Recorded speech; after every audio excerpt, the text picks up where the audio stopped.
Gemini, this is your week ahead astrology forecast from Astrology Motivation by Born Without Boundaries. In this video, excuse me guys, in this video we're going to go over the major planetary aspects and transits and how they impact your natal sun for this week. This is the week of April 27th to May 3rd.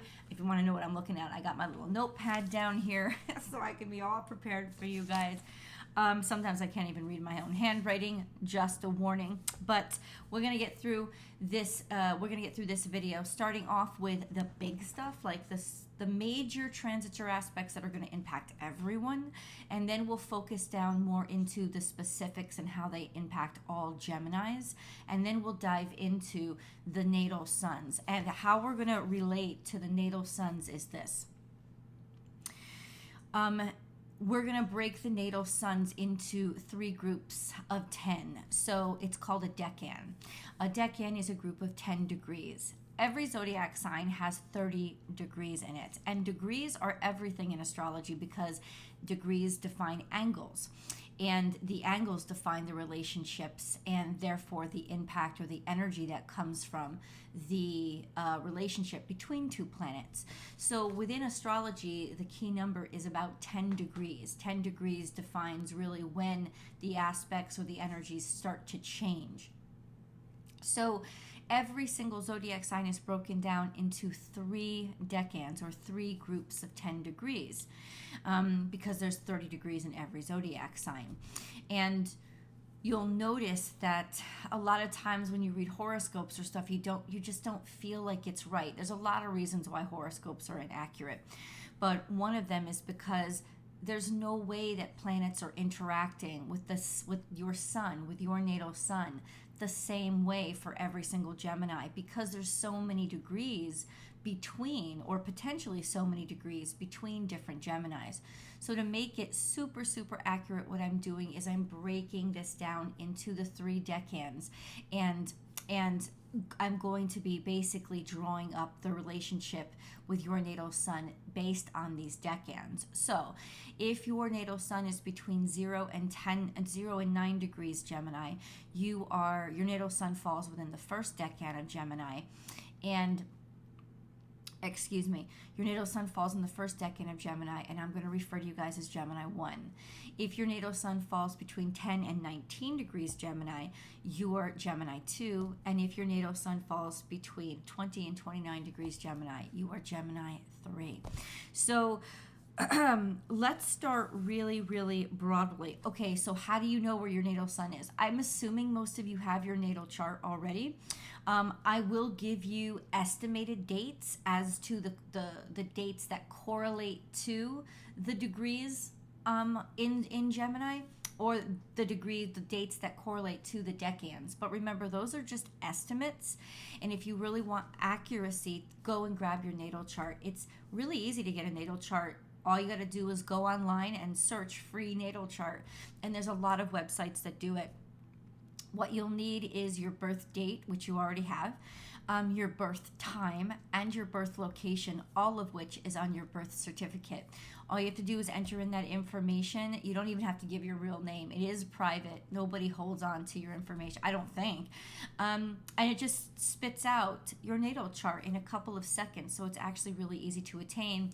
And then you'll see where your natal sun is exactly in the zodiac sign of Gemini. So the big transits, there's no big transits this week. No big transits between the zodiac signs. Nothing's really moving right now.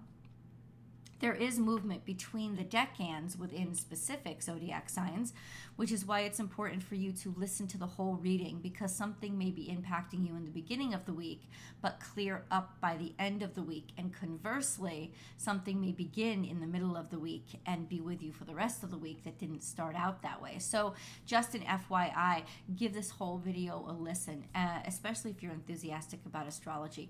It's just really interesting stuff. But the major aspects that are happening this week, which means the angular relationship between planets, are pretty intense. The first is Jupiter square Pluto. And Jupiter square Pluto is intense because Jupiter is now loosely conjunct the North Node. Pluto has been square to the North and South Node for a while now and will be that way. Jupiter is moving at regular speed, so this square will actually last for a couple of weeks, but it won't last long term. A square between Jupiter and Pluto basically ups the ante of the intensity of change and the dynamic with which it insists to happen. So Pluto square the North Node would be is telling you something already in terms of the universe, that's saying it's time for us to turn the corner and start looking toward where we're headed instead of where we've been, right? And a real complete metamorphosis, leaving the past behind, something that is like permanently changing, we can never change back, like a caterpillar to a butterfly. This sense of we're not going back to our South Node zone, we're only moving forward. But with Jupiter sitting there and becoming part of the mix, that intensifies everything. It's almost like, I say, the roto-rooter of astrology, because it is going to be relentless, and there's no way that it's not going to unclog a drain. It's no way that it's going to let anything get in its way. So you can expect some real dynamic pushes and insistence on pushing forward for the next couple of weeks, and it could just be to force things to get on their way. Now, the conflicting energy is Mercury retrograde, because even though we want to get things on their way on Earth, Mercury retrograde is making us not be able to get the paperwork in time, communication systems break down, people misunderstanding, paperwork not being written correctly.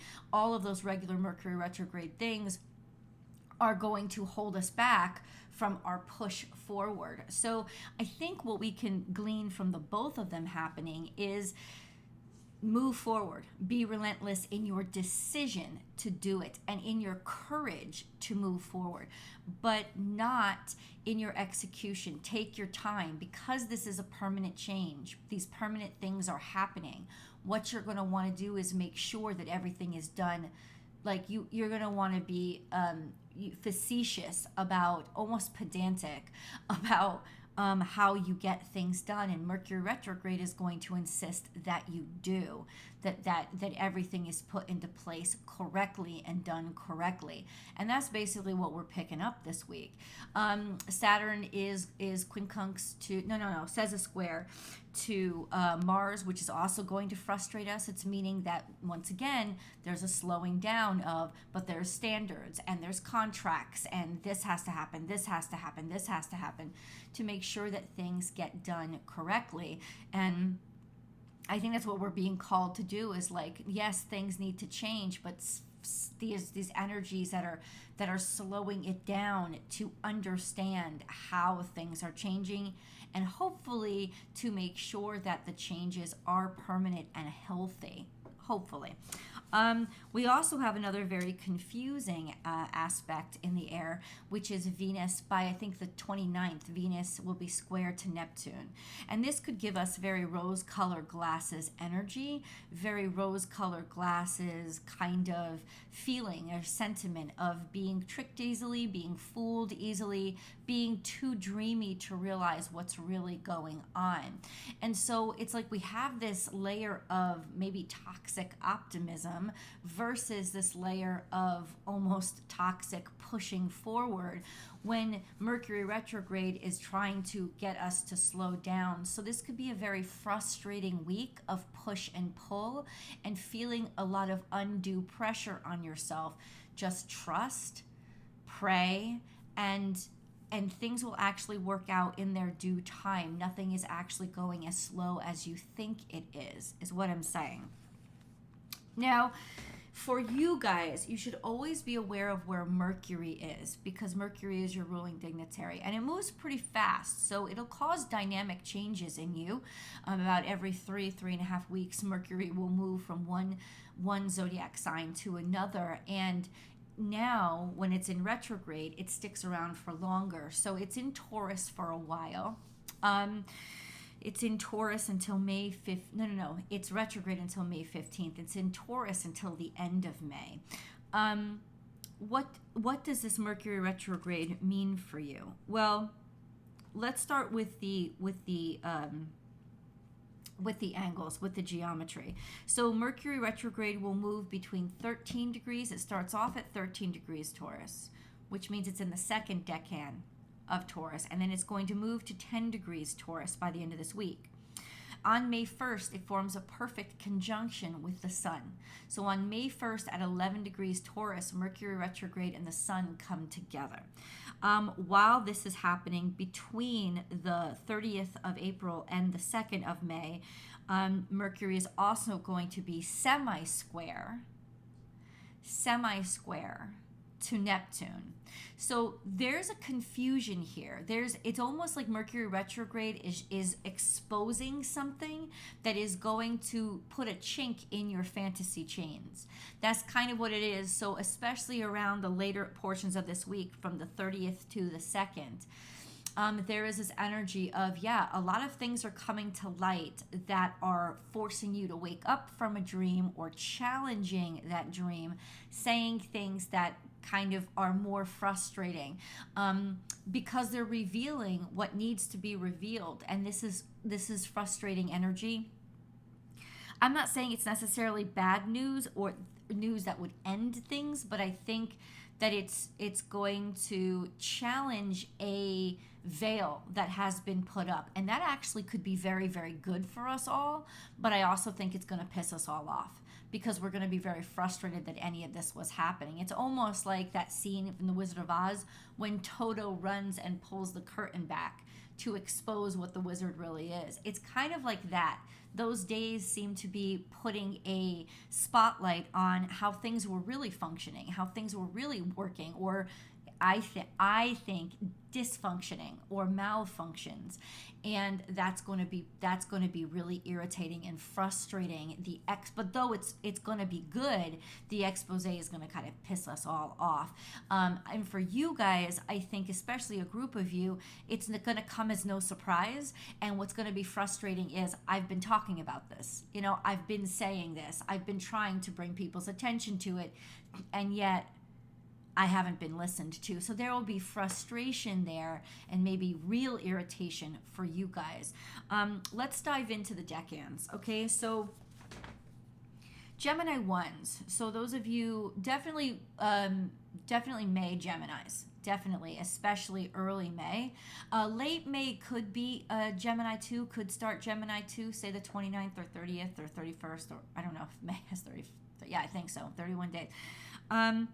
But definitely the cusps, Taurus, Gemini cusps, and the first week of May, or a little bit more, is going to be Gemini ones. And definitely those of you with your natal sun between 0 and 9 degrees Gemini. Your natal suns, if you are at the cusp, you're at the very first days of Gemini, your natal suns are conjunct to Neptune. Your natal suns are square to Saturn and trine to Pluto. These are all long-term transits. So there's nothing that is surprising that is happening this week, except that Neptune is highly activated because of other planets interacting with it now. So there is a sense of you're having access to, or being hyper aware of what is going on, or being able to conceptualize it or realize it or pick up the vibes of it. But ultimately, this combination for you guys is thinking outside of the box, being highly creative, being comfortable with differences and being comfortable with changes, and clashing a lot with the powers that be, because you understand and see the wisdom and are ready to change at a pace that other people around you are not. Especially authority figures, rules, laws, and regulations will pose challenges for you, because they're set up to uphold the old, and now the old is sort of tumbling and crumbling, and there's a lot of changes. So that could cause frustration in your life, at least over the next year, while that square to Saturn is impacting you, that will be the first long-term aspect that'll drop away. The conjunction to Neptune will get more intense. The trine to Pluto will remain for a couple of years because these planets move very, very slow. But that gives you an interesting relationship with the changing of the tides that's happening over the next 3 years, especially a harmony or insight into it. But definitely pay attention to what you're clashing with, because it's what you're clashing with that's being worked on to actually change, right? Or new things that are coming up, new rules, laws, and regulations that are foggy or hazy and you don't understand. Those could be offering up some complications and complexities as well. For Gemini 2s, you guys are the ones that are, I think, most blindsided this week, because there's a lot going on mid-Taurus, in the second decan of Taurus, which is about 25-30 degrees away from most of you. And also on the other side, with Cancer. Mars is in the second decan of Cancer. So this, most astrologers, it's like a semi-sextile, don't really pay attention to, but it can cause a lot of frustration when you're stuck in the middle of a lot of different things happening, but you don't have a really huge insight into, or you're not being listened to about any of it. So it could be particularly frustrating for you guys right now, especially since Mercury retrograde is right there in the second decan of Taurus. It's almost like I told you so, I told you so, I told you so, and then there's this frustrating, it's frustrating for you to watch how people are dealing with things that they had more time to deal with and probably should have addressed sooner. This sextile to Chiron is long term, which means that there's inspiration in your natal sun to heal from old wounds, heal from past hurts, to heal from the suffering, and to do that by being inspired to a purpose, to a purpose, being motivated to heal the pain by healing the things around it, or healing pain, similar pain that pain, challenges, suffering that you see in others. And this sextile is opportunities to grow by doing that, by experiencing that. It's just that there could be a lot of pushback because other people don't see things the way that you see things and don't understand things the way that you have insight into. So frustration, especially this week with all that energy on either side of you, is to be expected, FYI. Now we have three. We have Gemini 3s. You guys are actually in a fantastic spot because your natal suns are conjunct to Venus. Venus will transit between 19 and 26 degrees Gemini this week. By the 28th, she will be square to Neptune, which puts her at a little bit of a disadvantage, a little bit of a vulnerability. So watch out for that between the 28th and the 2nd for you guys, especially since your natal suns are going to be conjunct Venus. You could pick up on some of that too optimistic energy. But your natal suns are conjunct Venus all this week, which is a very optimistic, like positive, happy, upbeat kind of way of looking at the world. Being able to talk to people and speak to people, getting a lot of compliments or being very complimentary, feeling attractive, feeling more confident and positive about yourself. All of this while your natal suns are sextile to Jupiter. So conjunct Venus, sextile to Jupiter. This is a very optimistic, positive week for you. An energy of just, I can do it, and the world is great, and it's going to be good, and it's going to be okay. But Jupiter is also square to Pluto, which means this is going to cause sort of a relentlessness in you, a relentless way of finding opportunities and making sure that you get them. Now, from the inside, it's going to feel really good because you will make things happen this week. You're just too charismatic, optimistic, and progressive to not. But on the outside, people may view you as relentless and quasi-toxic because they're seeing you as, I'm just doing things to get my way. You know, I just want to get my way no matter what. So be aware of that, because there is this sense of like because of Venus's relationship to Neptune and Jupiter's relationship to Pluto and their connection to your natal sun, there is a sense of it feeling really good from your perspective, but externally it's seeming like it's something else. Just an FYI, because after this week, you will then have the outcome of it to deal with. Do you know what I'm saying? So just be very aware of, am I sticking to my ethics? Am I sticking to my morals? Am I being ruthless and not listening to what other people are saying, or being so optimistic I'm not listening to what other people are saying? You are going to be able to make progress this week. You're one of the few that are going to be able to make progress this week. But at what cost to your reputation or to long-term relationship issues or connection issues? So be aware. Remember, your ruling dignitary, Mercury retrograde, is still in retrograde. Mercury is still in retrograde. Go slower than you think you have to this week.